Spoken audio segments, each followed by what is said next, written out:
நான் பேபி சொல்லிடலாமா? நாங்கள் வந்து ஆகஸ்ட் 29th வந்து கல்யாணம் பண்ணிக்கலான் இருக்கோம்.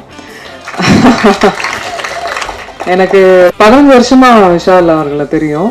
என்ன எங்க பார்த்தாலும் எந்த எந்த தருணங்கள்ல நாங்க பார்த்த இடங்கள்ல எப்பவுமே அந்த டியூ ரெஸ்பெக்டோட இருப்பாரு. எனக்கு ஒரு விஷயம் நடக்கும்போது எப்பவுமே குரல் கொடுத்திருக்காரு. எங்க வீட்டுக்கெல்லாம் கூட எனக்கு தெரிஞ்சு எந்த ஹீரோஸும் வீட்டுக்கெல்லாம் வந்ததில்லை. ஒரு பிரச்சனை நடக்கும்போது கூட he came to the house.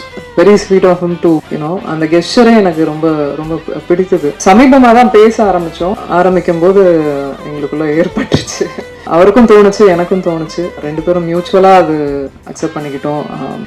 இது கல்யாணத்துக்கு தான் வந்து லீட் ஆக போகுதுன்னு தெரிஞ்சுக்கிட்டோம். ஸோ வை வெயிட் அப்படின்னு சொல்லிட்டு we decided.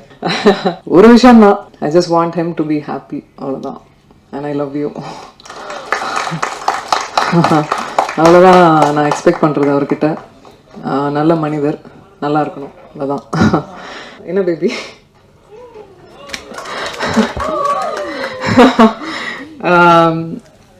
இந்த மேடை வந்து எங்கள் அனௌன்ஸ்மெண்ட் மேடையாக சத்தியமாக நாங்கள் நினைக்கல. காலைல தந்தியில் ஒரு நியூஸ் வந்த உடனே நான் ஆல்ரெடி முன்னாடியே சொல்லிட்டு இருந்தேன், தயவுசெய்து நீங்கள் என் ஃப்ரெண்டு, நான் உங்கள் ஃப்ரெண்டு, 15 வருஷம் ஃப்ரெண்டு, அதே மெயின்டைன் பண்ணிக்கலாம் அப்படின்லாம் சொல்லிட்டு வந்தால் காலையில் நியூஸ் வந்தது. அதுக்கு மேலே நண்பர்களா உறவினர்களா அவங்க கூட இருந்து ட்ராவல் ஆகிருக்கோம், நானும் சரி விஷால் அவர்களும் சரி. ஸோ இதுக்கப்புறம் மறைக்கிறதுக்கு ஒன்றும் இல்லை. ஆமாம், நான் பேபி சொல்லிடலாமா? நாங்கள் வந்து ஆகஸ்ட் 29th வந்து கல்யாணம் பண்ணிக்கலான் இருக்கோம்.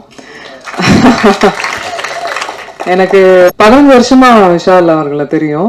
என்ன எங்க பார்த்தாலும் எந்த எந்த தருணங்கள்ல நாங்க பார்த்த இடங்கள்ல எப்பவுமே அந்த டியூ ரெஸ்பெக்டோட இருப்பாரு. எனக்கு ஒரு விஷயம் நடக்கும்போது எப்பவுமே குரல் கொடுத்திருக்காரு. எங்க வீட்டுக்கெல்லாம் கூட எனக்கு தெரிஞ்சு எந்த ஹீரோஸும் வீட்டுக்கெல்லாம் வந்ததில்லை. ஒரு பிரச்சனை நடக்கும்போது கூட he came to the house.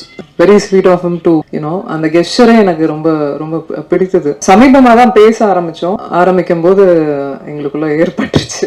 அவருக்கும் தோணுச்சு, எனக்கும் தோணுச்சு. 2 பேரும் மியூச்சுவலா அது அக்செப்ட் பண்ணிக்கிட்டோம். இது கல்யாணத்துக்கு தான் வந்து லீட் ஆக போகுதுன்னு தெரிஞ்சுக்கிட்டோம். ஸோ வை வெயிட் அப்படின்னு சொல்லிட்டு we decided. ஒரு விஷயம் தான், I just want him to be happy, அவ்வளோதான். and I love you. அவ்வளோதான் நான் எக்ஸ்பெக்ட் பண்ணுறது அவர்கிட்ட. நல்ல மனிதர், நல்லா இருக்கணும், அவ்வளோதான்.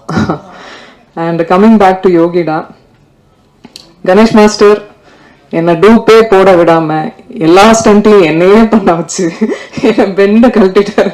ஏன்னா கிரவுண்ட்ல வந்து நான் பண்ண அத்தனை சாகசமும் பார்த்துருக்காரு. அவ்வளோ பண்ணீங்கல்ல, வாங்க பண்ணீங்கன்னு சொல்லி ரோப் எத்தனையோ அடிக்கு மேலெல்லாம் ரோப்பெல்லாம் கட்டி விட்டு உருளை விட்டு